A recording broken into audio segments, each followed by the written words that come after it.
لا إله إلا الله محمد رسول الله. أنت الرحمن يا الله، أنت الرحيم يا الله، أنت السلام يا الله، أنت العزيز يا الله، أنت القدوس يا الله، أنت الجبار يا الله، أنت الغفور يا الله، أنت الغفار يا الله، أنت العليم يا الله، أنت القهار يا الله، أنت المعطي يا الله، أنت الوهاب يا الله، أنت الشاكر يا الله، أنت الحميد يا الله، أنت الواحد يا الله، أنت الجميل يا الله. لا إله إلا الله محمد رسول الله.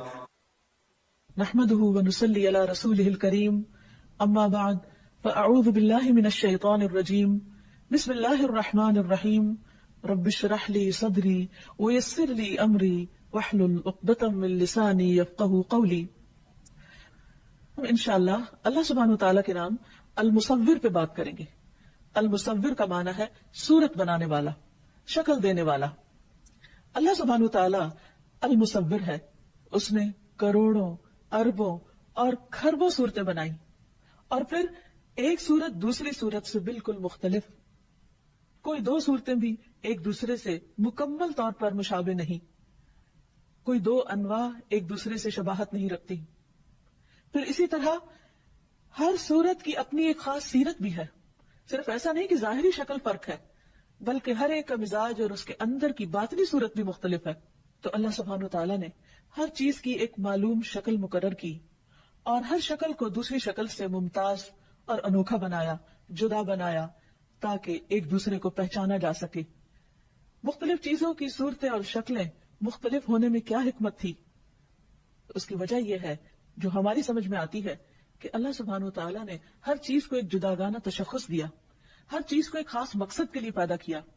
اس کی ایک خاص ضرورت تھی، اور اس ضرورت کو پورا کرنے کے لیے اس کو جو خصوصیات عطا کی، اس کے مطابق ہی اس کی ظاہری شکل بھی بنائی. اور وہ بہت ہی بہترین اور بہت ہی حکمت کے تقاضے کے تحت ہے. انسان کی صورت کو اللہ سبحانہ وتعالیٰ نے بنایا اور سب سے بہترین شکل میں بنایا. قرآن پاک میں آتا ہے وَلَقَدْ خَلَقْنَاكُمْ ثُمَّ صَوَّرْنَاكُمْ ثُمَّ قُلْنَا لِلْمَلَائِكَةِ اسْجُدُوا لِآدَمَ فَسَجَدُوا إِلَّا إِبْلِيسَ لَمْ يَكُن مِّنَ السَّاجِدِينَ. اور بلا شبہ یقیناً ہم نے تم کو پیدا کیا، پھر ہم نے تمہیں صورت عطا کی، پھر ہم نے فرشتوں سے کہا کہ آدم کو سجدہ کرو، تو سب نے سجدہ کیا سوائے ابلیس کے، وہ سجدہ کرنے والوں میں شامل نہ ہوا. تو اللہ سبحانہ وتعالیٰ نے انسان کو عزت بخشی اور فرشتوں جیسی مخلوق کو انسان کے سامنے جھکا دیا. یہ انسان پر اللہ تعالیٰ کی کتنی بڑی نعمت ہے. اور پھر انسان کی ضرورت کی بے شمار چیزیں پیدا کی، اس کے کھانے پینے کے لیے، دیکھنے کے لیے، انجوائے کرنے کے لیے، اور دیگر زندگی کے کام کاج انجام دینے کے لیے. مثلا قرآن مجید میں کھانے کی مختلف چیزوں کے بارے میں، خصوصاً پھلوں کی مختلف انواع و اقسام کے بارے میں اللہ تعالیٰ فرماتے ہیں هُوَ الَّذِي أَنزَلَ مِنَ السَّمَاءِ مَاءً فَأَخْرَجْنَا بِهِ نَبَاتَ كُلِّ شَيْءٍ فَأَخْرَجْنَا مِنْهُ خَضِرًا نُخْرِجُ مِنْهُ حَبًّا مُتَرَاكِبًا وَمِنَ النَّخْلِ مِنْ طَلْعِهَا قِنْوَانٌ دَانِيَةٌ وَجَنَّاتٍ مِنْ أَعْنَابٍ وَالزَّيْتُونَ وَالرُّمَّانَ مُشْتَبِهًا وَغَيْرَ مُتَشَابِهٍ انظُرُوا إِلَى ثَمَرِهِ إِذَا أَثْمَرَ وَيَنْعِهِ إِنَّ فِي ذَلِكُمْ لَآيَاتٍ لِقَوْمٍ يُؤْمِنُونَ. سورۃ الانعام میں اللہ تعالیٰ فرماتے ہیں وہی ہے جس نے آسمانوں سے پانی اتارا اور ہم نے اس کے ساتھ ہر چیز کی انگوری نکالی. اب دیکھیے کہ عام مصوروں کے برعکس اللہ سبحانہ وتعالیٰ نے مختلف چیزوں کی جس طرح تخلیق کی اور جس طرح ان کو صورت عطا کی، وہ طریقہ کار بھی بالکل مختلف ہے. مثلا ایک پودا ایک خاص شکل پر پیدا ہوتا ہے، لیکن اس کی ابتدا اور اس کا آغاز کتنے نیچرل طریقے سے ہوتا ہے. کہ فرمایا کہ ہم نے ہر چیز کی انگوری نکالی، پھر ہم نے اس سے سبز کھیتی نکالی جس سے ہم طے بطے چڑھے ہوئے دانے نکالتے ہیں، یعنی آخر میں اس کا پھل نکالا جو انسان کی ضرورت کا ہے، اور انسان اسے کھاتا ہے اور اس سے فائدہ اٹھاتا ہے. اور کھجور کے درختوں سے ان کے گابے میں سے جھکے ہوئے خوشے ہیں، یعنی گندم کو اور طرح سے اگایا اور اس کے برعکس کھجور کو اور طرح سے پیدا کیا، اور دونوں کی شکل و صورت بھی مختلف رکھی. اور انگوروں اور زیتون اور انار کے باغات ملتے جلتے اور نہ ملنے جلنے والے، یعنی ان کے پھل باہم بعض اوقات ایک دوسرے کے مشابہ بھی ہوتے ہیں، لیکن اس کے باوجود بھی ان کا ذائقہ اور ان کا سائز اور ان کا رنگ مختلف ہوتا ہے. اور بعض اوقات وہ نہیں بھی ملتے جلتے، بالکل ہی اپوزٹ ہوتے ہیں. اس کے پھل کی طرف دیکھو، جب وہ پھل لائے، یعنی اللہ سبحانہ وتعالیٰ خاص طور پر دیکھنے کا حکم دے رہے ہیں کہ صرف کھانے والے نہ بنو بلکہ ان پر غور و فکر کرنے والے بنو کہ تمہارے رزق کا یہ انتظام کس نے کیا اور کس کس شکل میں کیا. اور پھر حیرت اس بات پر ہوتی ہے نا کہ کس طرح اللہ سبحانہ و تعالیٰ نے مختلف چیزوں کا الگ ذائقہ رکھا، اس کی خوشبو، اس کا ٹیسٹ، اس کا رنگ، اس کا سائز، اس کا وزن اور اس کی پھر تاثیر، اس کے فائدے. یہ تمام چیزیں اللہ سبحانہ و تعالیٰ ہی نے بنائی، اور ان سب چیزوں کی کو جو شکل دی، جو خاص انداز دیا، جو خاص صورت دی، وہ اسی المصور نے دی. اور یہ سب کچھ کس کے لیے کیا؟ سوچنے کی بات ہے. یہ سب کچھ ہمارے لیے کیا. خلق لکم ما فی الارض جمیعا، تمہارے لیے ہے زمین میں جو کچھ ہے سارے کا سارا. سوچئے ہم ان سب چیزوں سے فائدہ اٹھاتے ہوئے اللہ سبحانہ و تعالیٰ کے کتنے شکر گزار بنتے ہیں. اللہ سبحانہ و تعالیٰ اس آیت کے آخر میں فرماتے ہیں ان فی ذالکم لآیات لقوم یؤمنون، یقیناً اس میں لوگوں کے لیے، ان لوگوں کے لیے جو ایمان لاتے ہیں بہت سی نشانیاں ہیں. یعنی جو لوگ غور و فکر کرتے ہیں اور اس کو اللہ کی تخلیق مانتے ہیں ان کے لیے اس میں بہت سے سبق ہیں. ایک اور جگہ پر سورۃ الانعام ہی میں فرمایا وَهُوَ الَّذِي أَنشَأَ جَنَّاتٍ مَّعْرُوشَاتٍ وَغَيْرَ مَعْرُوشَاتٍ وَالنَّخْلَ وَالزَّرْعَ مُخْتَلِفًا أُكُلُهُ وَالزَّيْتُونَ وَالرُّمَّانَ مُتَشَابِهًا وَغَيْرَ مُتَشَابِهٍ كُلُوا مِن ثَمَرِهِ إِذَا أَثْمَرَ وَآتُوا حَقَّهُ يَوْمَ حَصَادِهِ وَلَا تُسْرِفُوا إِنَّهُ لَا يُحِبُّ الْمُسْرِفِينَ. اور وہی ہے جس نے باغات پیدا کیے، یعنی یہ چیزیں محدود مقدار میں نہیں، باغوں میں لگا دی، یعنی بھرے ہوئے ہیں باغ ان سارے پھلوں سے، چھپروں پر چڑھائے ہوئے اور نہ چڑھائے ہوئے. یعنی بعض پھل جو ہیں وہ بیلوں کی شکل میں مختلف پودوں پر آتے ہیں. اس کے پھل میں سے کھاؤ جب وہ پھل لائے، یعنی اللہ سبحانہ وتعالیٰ خود فرما رہے کہ کھاؤ اس میں سے، اور اس کا حق اس کی کٹائی کے دن ادا کرو. یعنی صرف خود نہیں کھاؤ، دوسروں کو بھی کھلاؤ، اور حد سے نہ گزرو، اسراف نہ کرو. یعنی کھانے میں ایک لمٹ رکھو. یقیناً وہ اسراف کرنے والوں سے، حد سے گزرنے والوں سے محبت نہیں رکھتا. یعنی اللہ سبحانہ وتعالیٰ کی یہ نعمتیں جو اس نے تمہارے لیے پیدا کی ہیں، ان کو استعمال کرتے ہوئے اس کو یاد رکھو. پھر اسی طرح نباتات کی مختلف قسمیں اتنی کہ لاکھوں میں ہیں جن کو انسان گن نہیں سکتا، جن میں سے بہت سی نباتات کو انسان کھانے کے نہیں بلکہ دوا کے طور پر اپنے استعمال میں لاتا ہے. فرمایا وَمَا ذَرَأَ لَكُمْ فِي الْأَرْضِ مُخْتَلِفًا أَلْوَانُهُ إِنَّ فِي ذَلِكَ لَآيَةً لِقَوْمٍ يَذَّكَّرُونَ.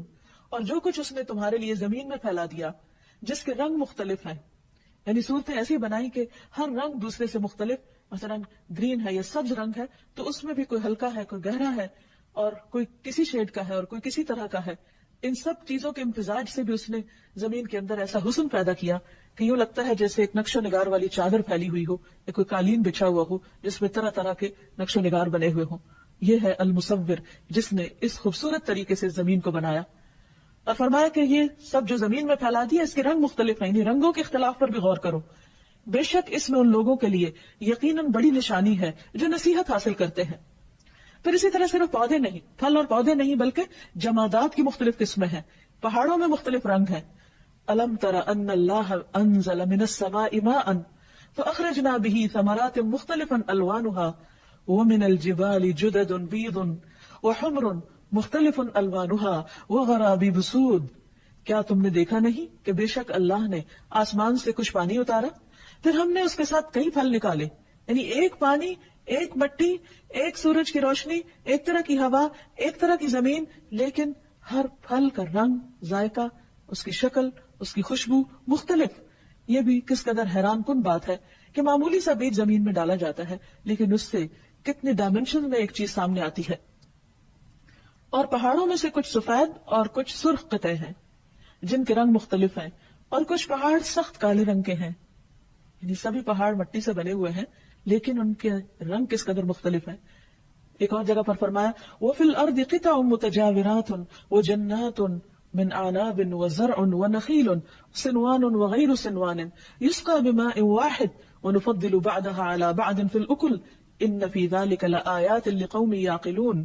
اور زمین میں ایک دوسرے سے ملے ہوئے مختلف ٹکڑے ہیں، یعنی زمین کی مٹی کے رنگ بھی مختلف ہیں، اور انگوروں کے باغ اور کھیتی اور کھجور کے درخت کئی تنوں والے اور ایک تنے والے. یعنی بعض اوقات ایک جگہ سے ایک تنے کا درخت نکلتا ہے اور اس بعض اوقات اسی جگہ سے ایک نہیں، 2 3 تک بھی، جنہیں ایک ہی پانی سے سیراب کیا جاتا ہے. یعنی حیرت کی بات ہے، غذا ایک ہی، فضا ایک، لیکن شکلیں مختلف. اور ان میں سے بعض کو ہم پھل میں بعض پر فوقیت دیتے ہیں. یعنی ایک ہی درخت کا پھل ہوتا ہے، ایک کا ذائقہ اچھا اور دوسرے کا اس سے کم. بلا شبہ اس میں لوگوں کے لیے یقیناً بہت سی نشانیاں ہیں جو سمجھتے ہیں. پھر اسی طرح حیوانات کی شکلیں اور رنگ مختلف. فرمایا واللہ خلق کل دابۃ من ماء فمنهم من يمشي على بطنه ومنهم من يمشي على رجلين ومنهم من يمشي على 4 يخلق الله ما يشاء ان الله على كل شيء قدير. اور اللہ نے ہر چلنے والا جاندار ایک قسم کے پانی سے پیدا کیا. یہ سب کی اصل ایک ہے لیکن شکلیں مختلف. پھر ان میں سے کوئی وہ ہے جو اپنے پیٹ پہ چلتا ہے, یعنی رینگ کے چلتے ہیں جیسے سانپ وغیرہ, اور ان میں سے کوئی وہ ہے جو 2 پاؤں پہ چلتا ہے, اور ان میں سے کوئی وہ ہے جو 4 پہ چلتا ہے. اللہ پیدا کرتا ہے جو چاہتا ہے. یقیناً اللہ ہر چیز پر خوب قادر ہے. اسی طرح اللہ سبحانہ و تعالیٰ نے انسانوں کے رنگ, اخلاق, طبیعتیں اور مزاج بھی مختلف بنائے. رسول اللہ صلی اللہ علیہ وسلم نے فرمایا اللہ تعالیٰ نے آدم کو ایک مٹھی مٹی سے پیدا کیا جسے ساری زمین سے جمع فرمایا, یعنی ہر جگہ سے لی وہ مٹی. بس بنی آدم زمین کی مٹی کے لحاظ سے ہیں. ان میں سے کوئی سرخ ہے اور کوئی سفید, کوئی سیاہ ہے اور کوئی درمیانہ, کوئی نرم خو ہے تو کوئی سخت طبیعت, اور کوئی بری طبیعت کا مالک ہے تو کوئی اچھی طبیعت کا مالک. لیکن اللہ سبحانہ تعالیٰ نے انسان کو باقی تمام مخلوق سے افضل بنایا, احسن تقویم, بہترین شکل اور بہترین حالت پر بنایا. سورۃ غافر میں اللہ تعالیٰ فرماتے ہیں اللہ الذی جعل لکم الارض قرارا والسماء بناء وصورکم فاحسن صورکم. اللہ وہ ہے جس نے تمہارے لیے زمین کو رہنے کی جگہ اور آسمان کو چھت بنایا اور تمہاری صورت بنائی تو تمہاری صورتیں اچھی بنائی. یعنی آپ دیکھیے کہ اگر کسی بھی انسان کو اپنی شکل و صورت پر کوئی اعتراض ہو تو وہ کسی بھی جانور سے اپنے آپ کو کمپیئر کر کے دیکھ لے. مثلا چمپینزی ہے یا بندر ہے جو انسانوں سے نسبتاً قریب ہوتی ہیں جن کی شکلیں, تو انسان اپنی صورت پر الحمدللہ پکار اٹھے گا اور اللہ تعالیٰ کا شکر ادا کرے گا. اللہ سبحانہ تعالیٰ نے کتنے مناسب متناسب انداز میں سب کچھ بنایا. چہرے کے اوپر آپ دیکھیں کہ اگر 2 آنکھیں بنائی تو ان دونوں کا سائز کتنا مناسب رکھا. پھر اسی طرح کان اور ان کے درمیان کتنی ہم آہنگی پیدا کی, باہم کوآرڈینیشن بھی رکھی. پھر اسی طرح انسان کے ہونٹ, دانت, بال, ناخن, ہاتھ, پاؤں, انگلیاں, ایک ایک چیز اللہ سبحانہ تعالیٰ نے بہترین حالت میں پیدا کی. اللہ تعالیٰ فرماتے ہیں یا ایھا الانسان ما غرک بربک الکریم الذی خلقک فسواک فعدلک فی ای صورت ما شاء رکبک. اے انسان, تجھے تیرے نہایت کرم والے رب کے متعلق کس چیز نے دھوکہ دیا ہے جس نے تجھے پیدا کیا, پھر تجھے درست کیا, پھر تجھے برابر کیا, اور جس صورت میں بھی اس نے چاہا تجھے جوڑ دیا. اس سے ایک بات اور پتہ چلتی ہے کہ انسان کی اپنی شکل و صورت اس کی اپنی بنائی ہوئی نہیں اور اس کا اپنا عمل دخل اس میں نہیں ہے. یہ اللہ سبحانہ تعالیٰ کی تقسیم ہے کہ اس نے جس کو جس شکل میں چاہا ڈال کے دنیا میں بھیج دیا.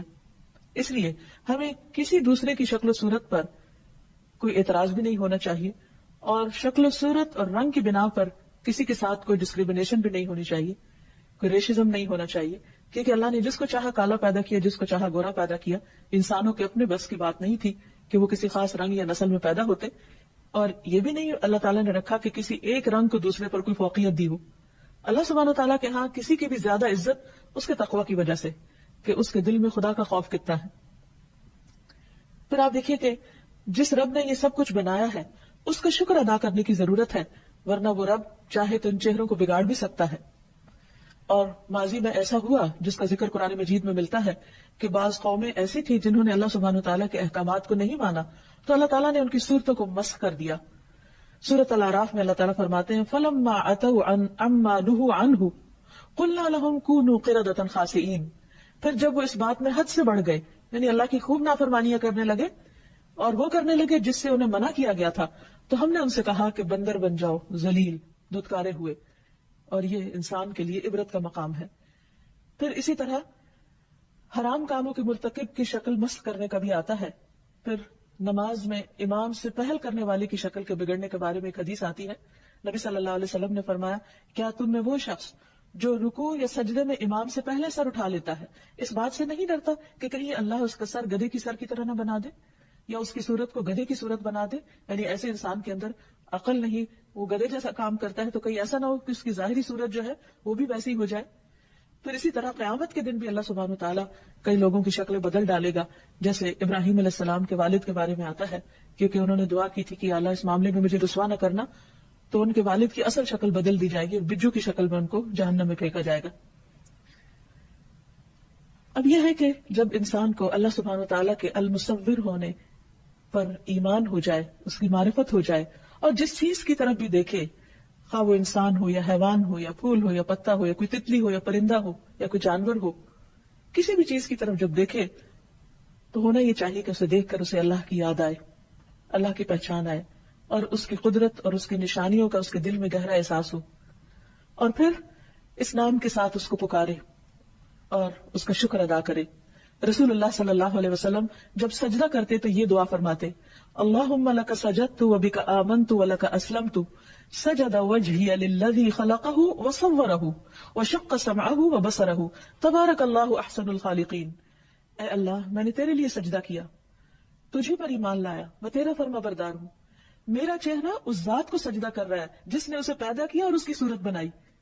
یعنی جب بھی ہم اپنی شکل دیکھیں تو اللہ کا شکر ادا کریں کہ اللہ تیرا شکر ہے کہ تو نے ہمیں ایک احسن شکل پر پیدا کیا، اور پھر اس کے شکرانے کے طور پر جب سجدہ کریں تو یہ دعا پڑھیں کہ شکر ہے اس رب کا کہ جس نے اس کو بہترین شکل پہ پیدا کیا اور اس کی صورت بنائی اور اس کے کانوں اور اس کی آنکھوں کو تراش کر بنایا، یعنی بہترین شکل میں۔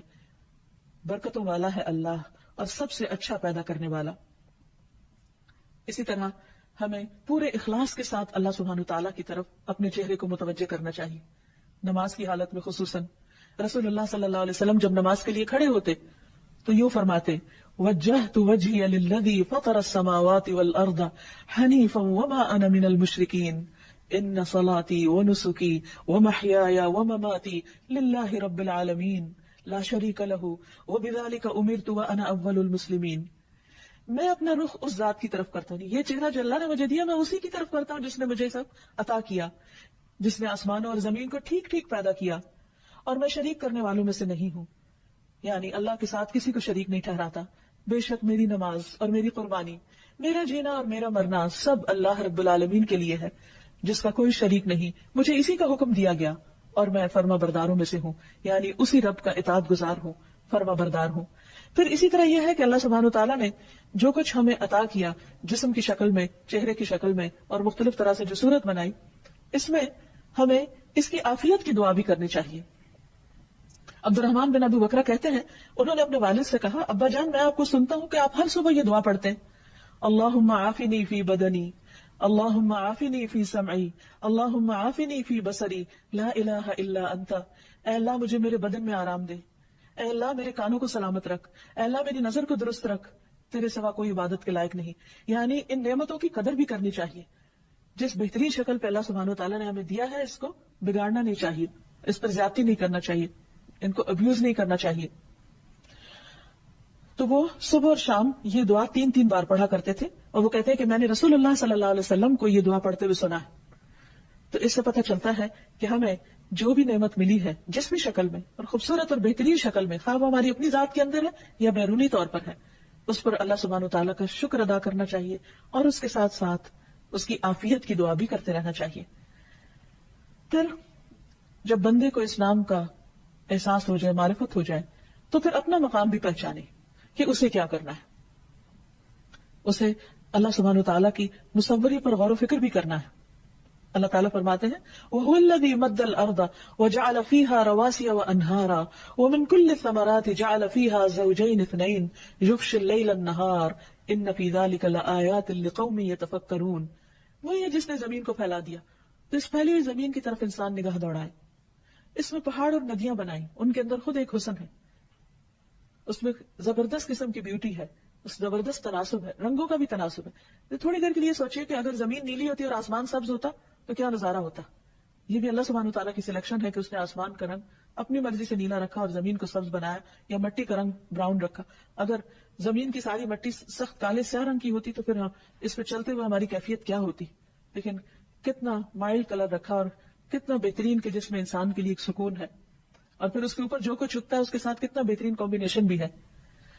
اور فرمایا اور اس میں تمام پھلوں میں سے ایک ایک جوڑا 2 قسم کا بنایا، وہ رات کو دن پر اڑا دیتا ہے، اس کا اپنا ایک حسن ہوتا ہے۔ چیزیں صبح کی روشنی میں اور طرح نظر آتی ہیں، دوپہر کی تیز دھوپ میں اور طرح ان کے رنگ نظر آتے ہیں، جب شام کو سائے ڈھلنے لگتے ہیں تو ہر چیز کا رنگ ایک اور حسن دکھاتا ہے، اور پھر جب رات کا اندھیرا چھا جاتا ہے تو وہی درخت اس سیاہ اندھیرے کی وجہ سے ان سے خوف بازوقت آنے لگتا ہے، تو اللہ سبحانہ وتعالیٰ 24 گھنٹے کے اندر مختلف طرح کے کنٹراسٹ دکھاتا ہے. یہ مختلف روشنیوں کے ساتھ مختلف چیزوں کی جو صورتیں ہیں یا شکلیں ہیں یا ان کی جو بیوٹی ہے وہ بھی مختلف طرح سے نظر آتی.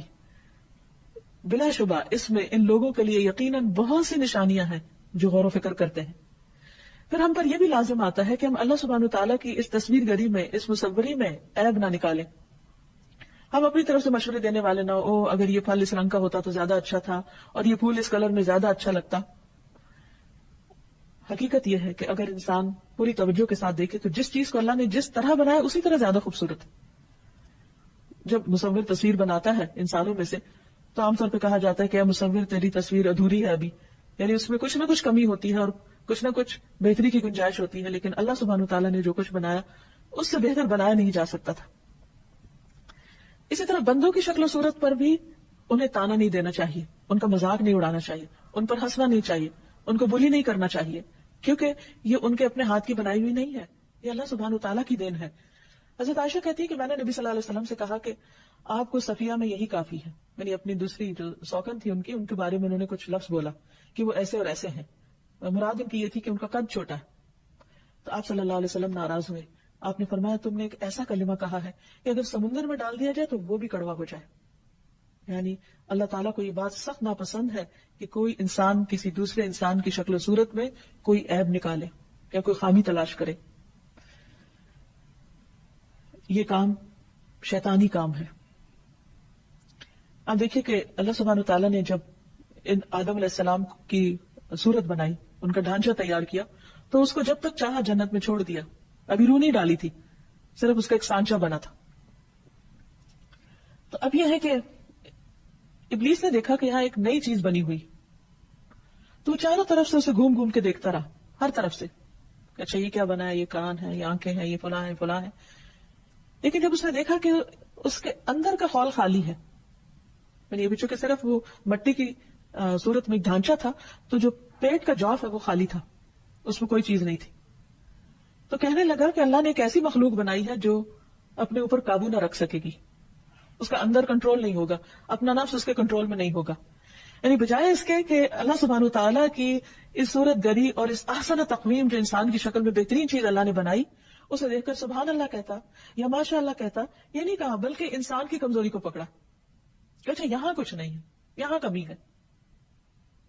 اچھا ہم عام طور پر کیا کرتے ہیں جب کوئی بچہ پیدا ہوتا ہے تو نئے پیدا ہونے والے بچے کو عام طور پر جب لوگ اٹھاتے ہیں تو اللہ کا شکر کم ادا کرتے ہیں. یہ نہیں کہتے کہ تبارک اللہ احسن الخالقین، جیسے اللہ تعالیٰ نے خود فرمایا سب کچھ بنانے کے بعد کہ مختلف سٹیجز کا جہاں ذکر آتا ہے قرآن مجید میں، اس کے بعد اللہ تعالیٰ کی شان بیان کی گئی ہے. ہم اس وقت اللہ کی شان کم بیان کرتے ہیں. ہم عموماً شکل و صورت پہ تبصرہ شروع کر دیتے ہیں، ناک موٹا ہے، کان چھوٹے ہیں، رنگ کالا ہے، فلاں چیز ہے. یہ تو ایک مومن کی شان نہیں ہو سکتی. اللہ سبحانہ تعالیٰ جس کو جو جیسا بچہ بھی دے، حتیٰ کہ اگر اس کے اعضاء پورے صحیح سلامت نہ ہو تو بھی انسان اللہ کا شکر ادا کرے کہ یہ اللہ کا فیصلہ ہے، یہ اللہ کی تخلیق ہے، میں کون ہوں اس میں نقص نکالنے والی. ہمیں یہ زیبا نہیں دیتا جو المصور کو پہچانتا ہے اور جو اس بات کو مانتا ہے کہ اللہ سبحانہ تعالیٰ نے جیسا چاہا بنایا. هو الذی یصورکم فی الارحام کیف یشاء، وہی ہے جو ماں کے رحم میں، ماں کے پیٹ میں تمہاری صورتیں بناتا ہے جیسے وہ چاہتا ہے، اس میں کسی کا کوئی اختیار اور دخل نہیں. تو اس لیے جو کچھ سامنے آئے اس کو خوشی سے قبول کرے اور اللہ کی تعریف بیان کرے کہ یہ میرے رب نے بنایا. دوسری طرف ایک اور چیز جس کا خیال رکھنا ضروری ہے وہ یہ کہ اللہ سبحانہ تعالیٰ نے اپنی اس صفت میں کسی اور کو شریک نہیں کیا، لہذا اس نے جاندار چیزوں کی تصویر بنانے سے منع کیا. یعنی ہیومن بینگز کی تصویریں یا جانوروں کی جس کے اندر بھی روح ہے اس کی تصویر نہ بنائی جائے یا مکمل شکل میں ہو بہو نہ بنائی جائے. رسول اللہ صلی اللہ علیہ وسلم نے فرمایا جو کوئی تصویر بنائے گا اسے مکلف کیا جائے گا، یعنی اسے اس بات کو کہا جائے گا کہ وہ اس میں روح بھی ڈالے جو وہ نہیں کر سکے گا. حقیقت یہ ہے کہ انسان تو ایک مکھی بنانے پر بھی قادر نہیں ہے.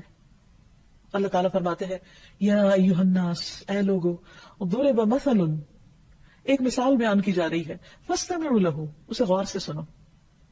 ان الذین تدعون من دون اللہ، جن ہستیوں کو تم اللہ کو چھوڑ کے پکارتے ہو، یعنی جن کو تم خدا سمجھے بیٹھے ہو، جن کے پاس اپنی حاجتیں لے کر جاتے ہو، لن یخلقوا ذبابا، انہوں نے تو ایک مکھی بھی نہیں بنائی، اور بڑی بڑی چیزیں پیدا کرنا تو دور کی بات. وَلَوِ اجْتَمَعُوا لَهُ، خواہ وہ سارے اس کے لیے اکٹھے ہو جائیں. اور ان کی حالت تو یہ ہے کہ وَإِن يَسْلُبْهُمُ الذُّبَابُ شَيْئًا، اگر مکھی ان سے کچھ چھین کے لے جائے، لا يستنقذوه منه، وہ اسے چھڑا بھی نہیں سکتے. یہ کہا جاتا ہے کہ مکھی جس چیز سے بیٹھتی ہے، جو بھی منہ میں لیتی ہے اسی وقت اس کو ڈائجسٹ کر لیتی. جب وہ چیز ڈائجسٹ ہو جاتی ہے تو انسان اسے واپس کہاں سے نکالے گا. ضعف الطالب والمطلوب وما قدر اللہ حق قدرہ ان اللہ لقوی عزیز. کمزور ہے مانگنے والا اور وہ بھی جس سے مانگا گیا، انہوں نے اللہ کی قدر نہیں کی جو اس کی قدر کا حق ہے. بے شک اللہ بہت قوت والا، سب پر غالب ہے. پھر اسی طرح اس چیز سے منع کیوں کیا گیا ہے کہ انسان کسی جاندار کی تصویر نہ بنائے؟ کیونکہ یہ اللہ سبحانہ وتعالیٰ کی تصویر گری کی مشابہت اختیار کرنا ہے. حضرت عائشہ کہتی ہے کہ ایک مرتبہ میں نے اپنے گھر کے دروازے پہ ایک پردہ لٹکا دیا جس پر کچھ تصویریں بنی ہوئی تھی. نبی صلی اللہ علیہ وسلم میرے ہاں تشریف لائے تو اسے دیکھ کر آپ نے اپنے ہاتھ سے اس پردے کے ٹکڑے کر دیے. پھر فرمایا اللہ کے نزدیک قیامت کے دن سب سے زیادہ سخت عذاب ان لوگوں کو ہوگا جو اللہ تعالیٰ کی تخلیق میں مشابہت اختیار کرتے ہیں. یعنی اس چیز سے منع کیا گیا ہے، خصوصاً وہ تصاویر اور وہ مجسمے جو عبادت کی غرض سے بنائے گئے ہوں. ابن عباس کہتے ہیں کہ نبی صلی اللہ علیہ وسلم بیت اللہ میں داخل ہوئے تو اس میں ابراہیم علیہ السلام اور مریم علیہ السلام کی تصویریں تھیں، یعنی باقاعدہ پینٹنگز تھیں. تو آپ نے فرمایا قریش کو کیا ہو گیا، ان لوگوں نے یہ کام کیوں کیا کہ اللہ کے گھر میں اوروں کی تصویریں بنا دی؟ حالانکہ انہوں نے سنا ہوا ہے، یعنی قریش کو یہ بات پتا ہے کہ فرشتے کسی ایسے گھر میں داخل نہیں ہوتے جس میں تصویریں رکھی ہوں. یہ ابراہیم علیہ السلام کی تصویر ہے اور وہ بھی پانسا پھینکتے ہوئے، یعنی ایک پیغمبر کو وہ کام کرتے ہوئے دکھایا جو اس نے زندگی بھر کبھی نہیں کیا. ایک اور روایت میں آتا ہے نبی صلی اللہ علیہ وسلم نے فرمایا اس شخص سے بڑا ظالم کون ہوگا جو میری مخلوق کی طرح پیدا کرنے چلا ہے. اگر اسے یہی گھمنڈ ہے تو اسے چاہیے کہ ایک دانہ پیدا کر دے، صرف ایک سیڈ یا ایک چیونٹی پیدا کرے. وہ تو چیونٹی بھی نہیں بنا سکتا، مکھی بھی نہیں بنا سکتا، تو یہ سب کچھ کہاں سے بنانے چلا ہے. پھر اسی طرح ایک مرتبہ نبی صلی اللہ علیہ وسلم گھر میں داخل ہوئے تو حضرت عائشہ کہتی ہیں کہ میں نے تکیے خریدے ہوئے تھے جن میں تصویریں تھیں. تو رسول اللہ صلی اللہ علیہ وسلم دروازے پر ہی رک گئے اور اندر نہیں آئے. تو میں قراءت کو پہچان گئی. میں نے عرض کیا یا رسول اللہ، میں اللہ اور رسول کی طرف توجہ کرتی ہوں، توبہ کرتی ہوں، آپ فرمائیں مجھ سے جو بھی گناہ سرزد ہوا ہے. تو آپ نے فرمایا یہ تکیے کیسے ہیں؟ عائشہ کہتی ہیں کہ میں نے عرض کیا کہ میں نے یہ تکیے اس لیے خریدے کہ آپ ان پہ بیٹھیں اور ٹیک لگائیں. آپ نے فرمایا تصویر والوں کو قیامت کے دن عذاب ہوگا اور کہا جائے گا تم نے جو کچھ یہ کیا ہے اسے زندہ کرو. پھر فرمایا جس گھر میں تصویریں ہوتی ہیں وہاں رحمت کے فرشتے نہیں آتے. اسی طرح ایک اور روایت سے پتہ چلتا ہے کہ مصور کو عذاب دینے کے لیے جہنم میں ایک گردن مقرر ہے. رسول اللہ صلی اللہ علیہ وسلم نے فرمایا قیامت کے دن جہنم سے ایک گردن برآمد ہوگی جس کی 2 آنکھیں ہوں گی جن سے وہ دیکھتی ہوگی، 2 کان ہوں گے جن سے وہ سنتی ہوگی، اور ایک زبان ہوگی جس سے وہ بولتی ہوگی. اور وہ کہے گی کہ مجھے 3 قسم کے لوگوں پر مسلط کیا گیا ہے، ہر سرکش ظالم پر، اللہ تعالیٰ کے ساتھ دوسروں کو معبود بنانے والوں پر، اور تصویر بنانے والوں پر. سوال یہ پیدا ہوتا ہے کہ تصویر کے بارے میں اتنے سخت احکامات کیوں ہیں؟ اس کی وجہ یہ ہے کہ اول دور میں شرک کا آغاز اسی سے ہوا. حضرت نوح علیہ السلام کے زمانے میں کچھ ایسے لوگ تھے جو بہت نیک تھے، جنہوں نے لوگوں کو اللہ سبحانہ وتعالیٰ کی طرف بلایا.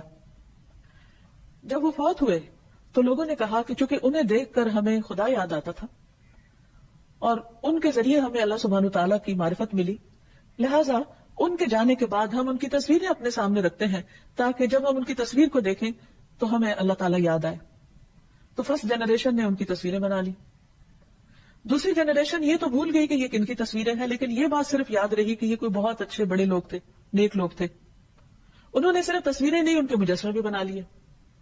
اور اس میں پھر اللہ سبحانہ وتعالیٰ کا کانسیپٹ تو بالکل پیچھے چلا گیا، لیکن لوگوں نے انہی کو خدا بنا لیا، انہی کو پوجنے لگے. اس کے بارے میں تاریخ میں آتا ہے کہ سب سے پہلا بت جو کعبہ میں لا کر رکھا گیا وہ عمرو ابن لوہی نے اس کا آغاز کیا تھا. عمرو ابن لوہی ایک بہت انفلوئنشل شخص تھا جو ایک بزنس مین بھی تھا. وہ سیریا جاتا، شام کے علاقے میں جاتا اور تجارت کیا کرتا تھا. تو ایک دفعہ اس نے وہاں پر دیکھا کہ کچھ لوگ کچھ تصویروں اور بتوں کے سامنے بیٹھ کر ان کی پوجا کر رہے ہیں. تو اس کو یہ منظر بہت خوبصورت لگا. واپسی پہ اس نے ایک بت خریدا اور اپنے ساتھ لے آیا اور لا کر کعبہ میں رکھ دیا. ہر نئی چیز لوگوں کو اپنی طرف بہت اٹریکٹ کرتی. وہ ایک نئی چیز جب لوگوں نے دیکھی تو انہیں بہت خوشی ہوئی. انہوں نے لوگوں کو یہ بتایا کہ اللہ تعالیٰ تو کسی کو نظر نہیں آتا، لیکن اللہ کے گھر میں یہ دیکھ کر ہمیں خدا اور یاد آئے گا. اس لیے اس لاجک کے تحت اس نے اس کو وہاں رکھ دیا اور لوگوں نے بھی ایکسپٹ کر لیا. پھر چونکہ کعبہ ایک مرکزی جگہ تھی جہاں پورے عربیہ سے لوگ آتے، مختلف قبائل، جب انہوں نے آ کر دیکھا کہ خاص قبیلے نے اپنا بت رکھ دیا ہے تو مقابلے پر ان میں سے ہر ایک نے اپنے اپنے بت لا کر رکھ دیے. اور یہاں سے شرک کا آغاز جب ہوا تو وہ ہر طرف پھیل گیا. ہر وہ جگہ جو بنی ہی توحید کے لیے تھی وہ ایک بت پرستی کی کگڑ بن گئی. سوچیے آغاز کہاں سے ہوا؟ آغاز ایک مجسمے کے لانے سے، اور پھر وہاں سے توحید ختم ہو کر رہ گئی. صرف چند لوگ تھے نبی صلی اللہ علیہ وسلم کے زمانے میں کہ جو دین ابراہیمی پر تھے اور جو ان بتوں کے قریب نہیں جاتے تھے، لیکن باقی تمام لوگ صرف اپنے آباء و اجداد کی پیروی میں ان بتوں کی پوجا کرنے لگے. اس لیے اسلام میں تصویریں بنانے اور خصوصاً عبادت کی غرض سے بنانے اور عبادت گاہوں میں رکھنے کی شدید ممانعت کی گئی. لیکن عبادت کے علاوہ اگر ضرورت کے تحت تصویر بنائی جائے تو اس کی اجازت ہے. خصوصاً جیسے کیمرہ ایک مشین ہے، وہ انسان اپنے ہاتھ سے اس کی صورت گری نہیں کرتا بلکہ صرف ایک عکس ہے، تو اس کی رخصت یا اس کے جواز کا پہلو نکلتا ہے. اور اس کے علاوہ وہ چیزیں جن کے اندر روح نہیں، مثلا پودے ہیں، درخت ہیں، پہاڑ ہیں، دریا ہیں، دیگر سینری ہے، تو ان کی پینٹنگز بنائی جا سکتی ہیں. اس کے علاوہ جس چیز کی رخصت کا جواز ملتا ہے وہ بچوں کے وہ کھلونے ہیں جن کے خد و خال بہت واضح نہ ہو. اس سلسلے میں ایک روایت ہے کہ حضرت عائشہ کہتی ہیں کہ نبی صلی اللہ علیہ وسلم جب غزوہ تبوک یا خیبر سے واپس آئے اور گھر میں تشریف لائے تو میرے تاکچے کے اوپر یعنی شیلف کے اوپر ایک پردہ سا پڑا ہوا تھا. ہوا چلی تو پردہ ہٹ گیا. سامنے سے میرے کھلونے نظر آئے جن میں کچھ گڑیاں تھیں اور ان کے درمیان کپڑے کا ایک گھوڑا بنا ہوا تھا. آپ صلی اللہ علیہ وسلم نے دیکھا تو پوچھا کہ عائشہ یہ کیا ہے؟ میں نے کہا کہ یہ میری گڑیاں ہیں اور ان میں گھوڑا بھی آپ کو نظر آیا. تو آپ نے پوچھا کہ یہ میں کیا دیکھ رہا ہوں؟ میں نے کہا گھوڑا ہے. آپ نے پوچھا اس کے اوپر کیا ہے؟ میں نے کہا اس کے 2 پر ہیں. آپ نے فرمایا کہ کیا گھوڑے کے پر بھی ہوتے ہیں؟ تو حضرت عائشہ نے کہا کہ کیا آپ نے نہیں سنا کہ سلیمان علیہ السلام کے گھوڑے کے پر تھے؟ چنانچہ رسول اللہ صلی اللہ علیہ وسلم اس قدر ہنسے کہ آپ کی داڑھیں دیکھی گئی. تو اس سے یہ پتہ چلتا ہے کہ اگر ایسے کھلونے ہوں یا ایسی چیز ہو جس کی تعظیم نہ ہو اور جس کو سامنے نہ رکھا گیا ہو، صرف کھیلنے وغیرہ کے لیے استعمال ہو، یا جن کی شکل بالکل ہو بہو اصل سے نہ ملتی ہو، تو اس کے جواز کی بھی صورت نکلتی ہے. اسی طرح ایک اور روایت سے ہمیں پتہ چلتا ہے کہ رسول اللہ صلی اللہ علیہ وسلم نے فرمایا کہ جبریل علیہ السلام میرے پاس آئے اور مجھے کہا کہ میں گزشتہ رات آپ کے ہاں آیا تھا مگر اندر آنے سے رک گیا کیونکہ آپ کے گھر کے دروازے پر تصویریں تھیں اور گھر میں تصویروں والا پردہ تھا اور کتا بھی تھا. چنانچہ آپ گھر میں تصویر کے متعلق حکم دیجئے کہ اس کا سر کاٹ دیا جائے اور درخت کی طرح ہو جائے. یعنی اگر کوئی ایسی چیز ہے کہ جس کی اصل شکل پوری طرح واضح نہیں ہے تو اس کی رخصت یہاں سے پتہ چل رہی ہے. اور پردے کے بارے میں حکم فرمائے کہ اسے کاٹ کر تکیے بنا لیے جائے جو پھینکے جائیں، پاؤں سے روندے جائیں، یعنی اس کی عزت اور تعظیم نہ ہو. اور کتے کے متعلق فرمائیے کہ اسے باہر نکال دیا جائے. چنانچہ رسول اللہ صلی اللہ علیہ وسلم نے ایسا ہی کیا. پھر اسی طرح حضرت علی رضی اللہ تعالیٰ عنہ نے فرمایا کہ نبی صلی اللہ علیہ وسلم نے مجھ سے فرمایا کہ تم جاؤ اور کسی تصویر کو مٹائے بغیر نہ چھوڑنا اور نہ کسی بلند قبر کو برابر کیے بغیر چھوڑنا. پھر اسی طرح نبی صلی اللہ علیہ وسلم نے جب مکہ فتح کیا تو کعبہ کو تمام بتوں اور تصویروں سے پاک کر دیا. جب ہم المصور کو پہچان لیں، اس کی معرفت حاصل کر لیں، تو ہمارے کرنے کے کاموں میں ایک کام یہ بھی ہے کہ ہم نہ صرف یہ کہ ظاہری شکل پر اللہ کا شکر ادا کریں بلکہ اپنی باطنی صورت اس کی طرف بھی توجہ دیں، اپنے دلوں کو خوبصورت بنائیں، اپنی سیرت کو اچھا بنائیں، کیونکہ اللہ سبحانہ وتعالیٰ کسی کی ظاہری شکل کو نہیں دیکھتے. حدیث میں آتا ہے کہ ان اللہ لا ينظر الى صورکم ولا الى اموالکم، اللہ تمہاری صورتیں اور مال نہیں دیکھتا، ولکن ينظر الى قلوبکم واعمالکم، لیکن اللہ تمہارے دلوں کو دیکھتا ہے اور تمہارے اعمال کو دیکھتا ہے. اس لیے اللہ نے تو ظاہری صورت اچھی ہی بنائی لیکن دلوں کی حالت اس کا ذمہ ہم پہ ڈال دیا کہ ہم اس کو بھی خوبصورت رکھیں، یعنی اس میں کسی بھی قسم کا حسد، بغض، نفرت، دوسروں کے لیے برے خیالات، بدگمانیاں اور ایسی کیفیات نہ ہوں کہ جس سے ہم اپنے اندر ایک ایسی چیز بنا لیں کہ جو اللہ سبحانہ وتعالیٰ کو ناپسند ہو اور خود ہمارے لیے بھی بہت تکلیف دہ ہو. اور آخر میں اللہ سبحانہ وتعالیٰ سے دعا ہے کہ وہ ہمیں اپنی معرفت عطا کرے، ہمیں توفیق دے کہ جو چیزیں اسے پسند ہیں وہ ہم اختیار کریں اور جو چیزیں اسے ناپسند ہیں ہم ان سے بچنے والے ہوں.